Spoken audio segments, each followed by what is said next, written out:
Hi, and welcome to Ease in Tea. I'm Connie Miller, and I'm going to be sharing with you today the different types of tea and how they're made.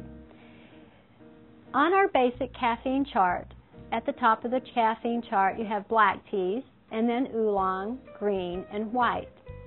All teas, true tea leaf teas, black, oolong, green, and white, come from the same plant, Camellia sinensis. The Camellia sinensis originated in China, moved over into Japan, and then India. There are some variations of the plant, but there's one true tea plant. What really makes the difference in the teas, the black, the oolong, and the green, and the white, is the process. It's a natural process called oxidation. Basically, they pick the leaves, they wash the leaves, air dry, and then sometimes they allow the leaf to wilt, and then they bruise the leaf. As the leaf is bruised and the air hits the essential oils and they spread throughout the leaf, the breakdown process called oxidation happens. This is very similar to taking a banana or an apple, slicing it, sitting it on the counter, and when the air hits the oils of the fruit, it starts to break down. The more the oxidation is allowed, the more flavor the tea will have, the more robust, and also the most caffeine. But you do lose antioxidants. For example, the black tea, it's more robust, it's darker in leaf, has more caffeine. On the other end is the white teas, very minimally processed. They maintain their leafy shape. They also have more antioxidants and very minimal caffeine. So in between the black and the white, you also have oolong and greens.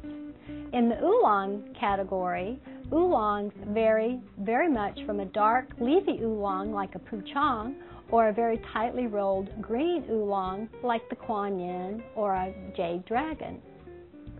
The oolongs are known to be the dieter's tea, and the reason is on the caffeine chart they're still quite high for caffeine. They're right next to the blacks, so they do go through a partial oxidation process.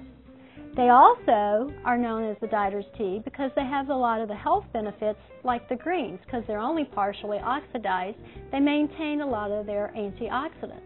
So with both the antioxidants and the caffeine, it's great for known as the dieter's tea.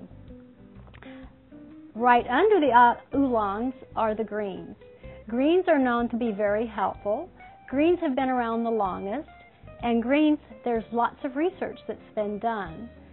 It's the property called EGCG that is known for preventing cancer cells from reproducing or from starting. So green tea is very healthy with high antioxidants and has a lot less caffeine than the oolongs or the blacks.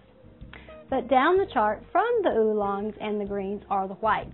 Whites are very minimally processed. They pretty much are washed, air dried, and then they're steam heated to prevent oxidation from happening. That way they hold their leafy shape. You even see some white tips there. That's why they're called white teas. They're very light and minimal in flavor, but they also have very high antioxidants. The white teas are the highest antioxidants of the true tea leaf tea. And then we have the herbals category. Herbals do not come from the Camellia sinensis. They're not a true tea leaf tea. They are brewed and served like teas, but they're not from the tea leaves. They are from a mixture of usually other types of plants like chamomile or peppermint, or fruits and nuts and berries that are blended together. This is an example of one of our blends called Sleep Relax. It has beautiful peppermint, lemongrass, rose hips, hibiscus, chamomile, and valerian. But they do not come from the Camellia sinensis. The black, the oolong, the green, and the white are true tea leaf teas from the Camellia sinensis. For more information on your next order with Ease in Tea, request your brew tip card with water temperature and brewing instructions.